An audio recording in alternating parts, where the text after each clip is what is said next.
So if you've got the service high voltage system light on your Chevy Volt, it could be because this is empty, or it could be because the sensor here is bad.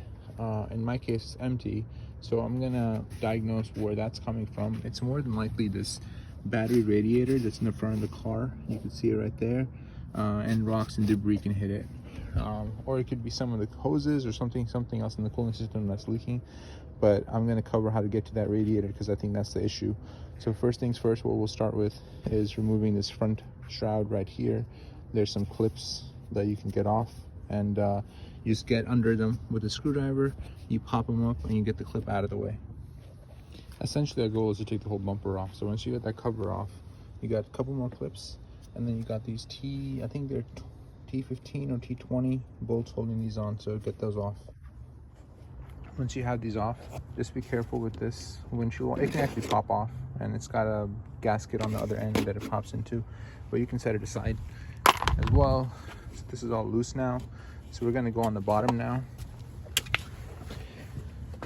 And on the bottom, these 7mm bolts, and they're all over. You can see they go around, and so you got to take all this off so we can disconnect the bumper from the bottom.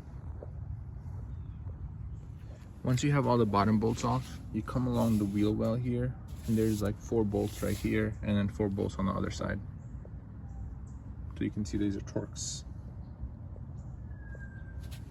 Now that you have the side bolts off, very carefully pry on the bumper right there. Carefully. And do the same on the other side. I'm gonna turn off the video and use both hands. Once you have the bumper off, just disconnect this wiring harness right here, and then you can pull the bumper away like so, and you can see the radiator's just been leaking right there at the bottom. This front radiator is what we need to get to. Let's just make sure it's actually the radiator that's leaking and nothing else, but it does look like it's the radiator that's leaking. Probably from right there. So we need to get to the radiator here from the top. So all this needs to go. This 10mm bolt right here, and then there's 10mm bolts underneath it. So then this thing comes off, and then we'll see if this hood latch needs to come off. It probably right here. This hood latch needs to come off. It probably does. And we have to disconnect this wire. Put this hood latch to the side just so we have more room to work with, and then this shroud has to come off, and this shroud is just held in with clips. If you have a trim removal tool, it'll make it really easy, because these clips go all the way down. All this is like the same material, and it's got clips. You can see right there, it's got clips all the way through on both sides. This is the worst part of the whole job, just getting these stupid clips off, because these are not the clips that pull out. These are these Christmas tree looking clips. Anyway, you can kind of flip this up, and as long as you get to the front radiator and slide it out, maybe it'll be okay. Otherwise, there's clips in the back that you really have to take off, and I can't find my trim removal tools, so I might just like kind of pull up on this and make that happen. Anyway, you got this hose right here you got to take off. So this thing it clips out like that, and then when you do it evenly, you feel it click into place. So now it's clicking into place, and it should just pop right off. And then maybe we can maneuver it out of the way a little bit when we take everything off. And there's another hose down here with the same method of taking it off. And then there's a sensor right here, so you just have to unclip it. The replacement radiator that I got, it had its sensor. Otherwise, you're gonna have to swap it over. Sorry. Didn't show that right there, but yeah, you just press it in like right there, and just slide it off. That's your sensor. And one more hose right here. So it's the same method of doing it. I've decided to leave this hose for later. You gotta take these 10mm bolts off. So take this off. There's another hose up top here, and then there's another hose on the bottom here. And this one actually has a regular old hose clamp on it. If you can see that, but all the other ones have those clip style hose clamps. The most important thing that you need to do, and the hardest part of this, I think, this whole job, is these clips. They hold this radiator to this plastic or whatever shroud, and the radiator won't pull out without this off. So there's one up top, there's one right there. That one I don't think it's attached to it, but then there's another one at the bottom there, and this sensor will stay, so you don't have to mess with it. But on the other side, as you can see, one right there, it's already kind of coming out, and then one right there. There's 3 on each side, and so once you take this off and you take these bolts off, at that point take the hose clamps off. It'll make a mess. I don't really know how to drain it. Just put a pan underneath for the mess, and then just slide this up out of the way, and hopefully this folding this over will give us enough room. If not, then we'll have to take all the stuff in the back out to pull this entire top piece off.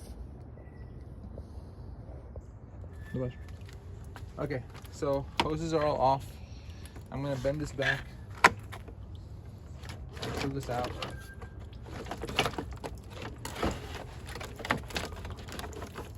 It might, so these are all unhooked, but it might catch on them. So just make sure that it's not catching on anything. And it's our radiator.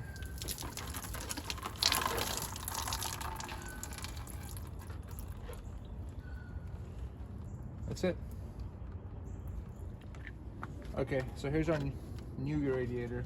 It's not new, it's used, but good.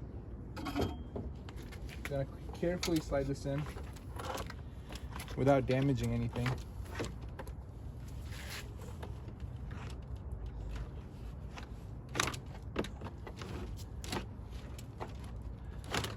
Because there's an AC condenser right behind it. You don't want to damage that.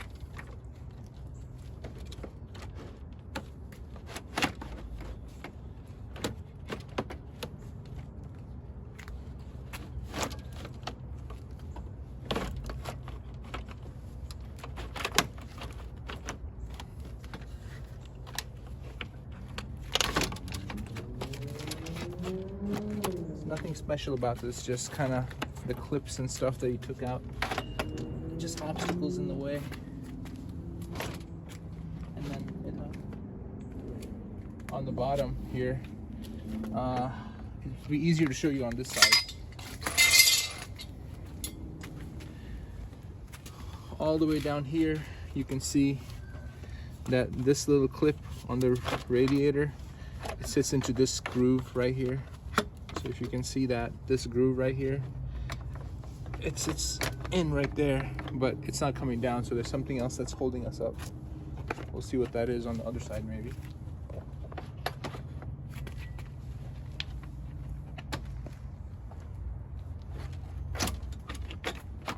And there's also, if you see here from the front, you can see that right here is where it sits into the groove on this side. So anyway, just find the grooves, have the radiator sit in there, hook all the hoses back up, and hook all the clips back up, and then we'll put the bumper back on.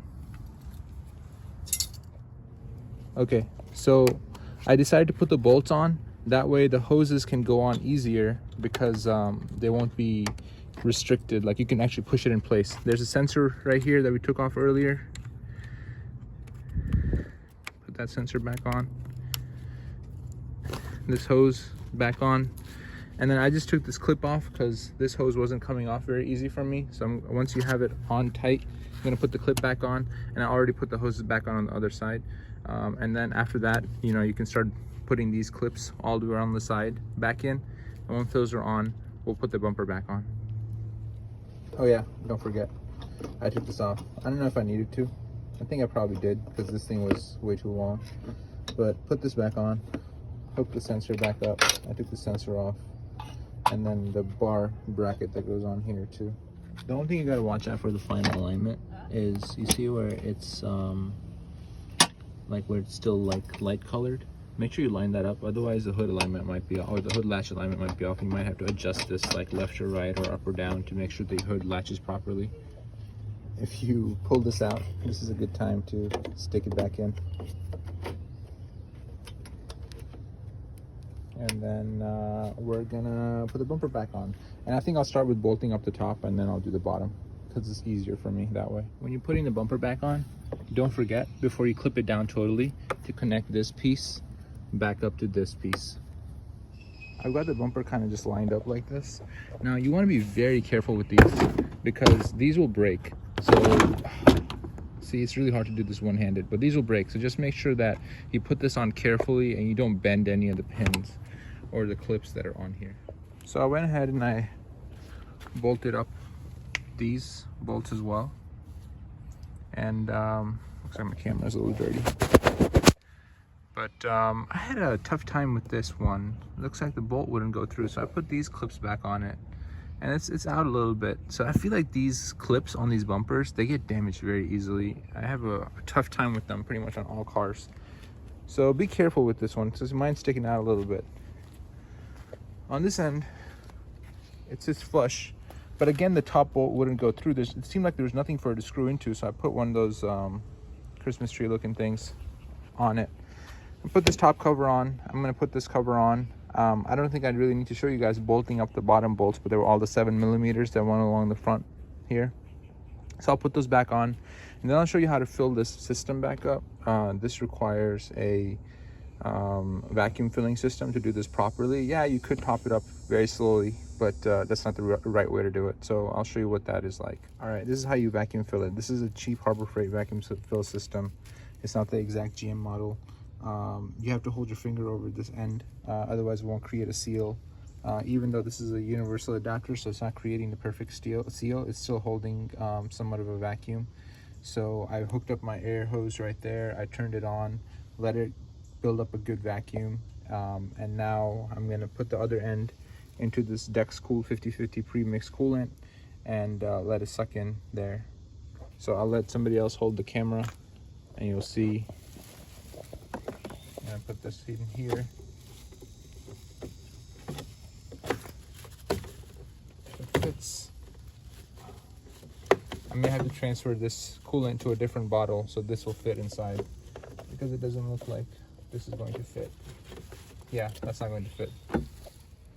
All right, I've got my coolant here in this bottle. I've got the hose in there. I'm going to turn it on, and it's going to start sucking in the coolant into this vacuum.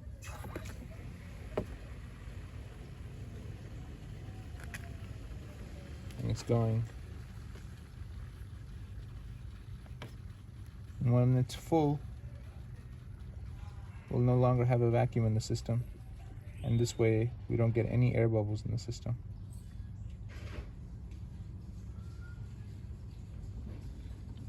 There we go. It's full. I'm gonna fill this to the top.